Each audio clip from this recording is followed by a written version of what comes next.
My name is Joseph Loughborough.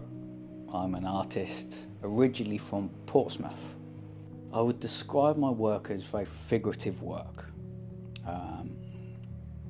The human form I've always believed to be a great, inspiring armature to begin work from.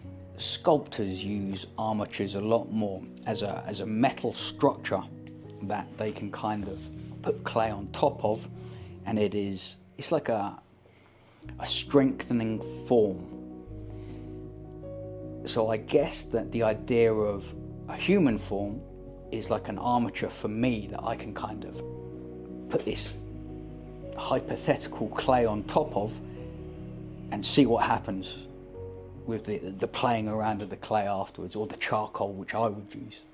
This is an enjoyable part of a lot of artwork is when you get into a nice kind of flow. Chaos begins, and it can give a piece of artwork a life of its own without even having to think about it. And having human form just to begin this flow, to see what chaotic things can happen, is a very stable thing for me. The sketchbook is always an important part of the process, so I can be sketching people, ideas from my head. I can even make scribbles and then start to pull figures from those scribbles, from those super sort of loose marks. And then once something's down in a sketchbook, I can either use that as a starting point for a large piece of work, or I can just go straight in on the page or whatever piece that I'm deciding to work on, just straight out.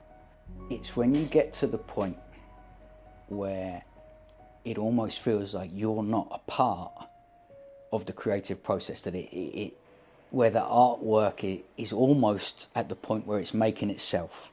Chaos is happening, music is happening, chance is happening, and all of these different things go into the road that I take to make a piece of artwork. Other interests throughout the process of piece quite often find their way into a piece.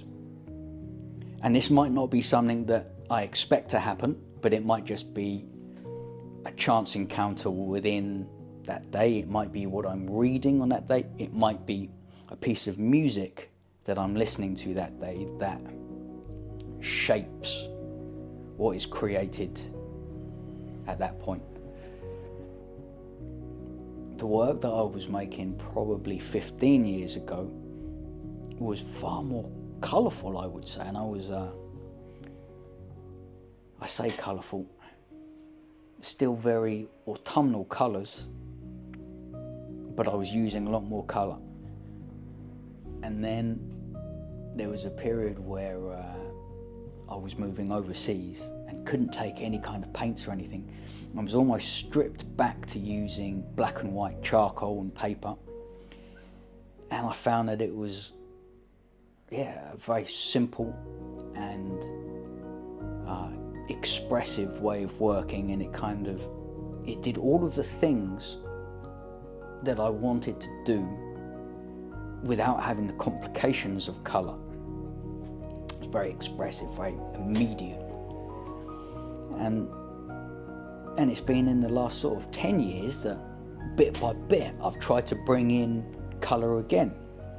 When it comes to light and tone, I feel that I have more of an instinctual use of it. I don't have to think about it. The second I bring colour in, I have to make decisions. And it's quite often I struggle with these decisions. I'm like, do I put these two together, or do I put those two together? And it opens up so many possibilities that I struggle with it. Whereas black and white work, it's there, it's done. I don't have to think about it. What I love about what I do is the chance to get to explore new territories of creativity every day. also the satisfaction of making something that I'm pleased with, but also it's the failure. There is something in failing a piece that is equally as affirming as the success of a piece.